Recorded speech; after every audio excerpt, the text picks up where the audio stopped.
বাধা দিলে প্রাণ যাবে এই হুমকি দিয়ে বারবার তাকে ধর্ষণ করে সেনা জওয়ানরা। পুলিশের কাছে এমনই চাঞ্চল্যকর বয়ান নির্যাতিতার।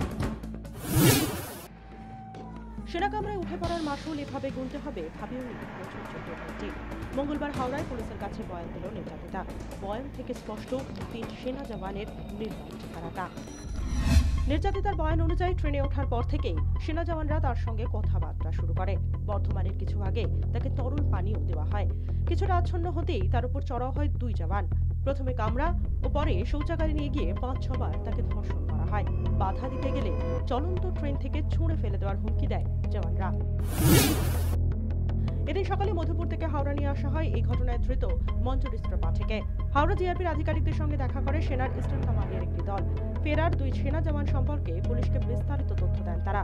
ইতিমধ্যেই এই ঘটনার পৃথক তদন্ত শুরু করেছে সেনা।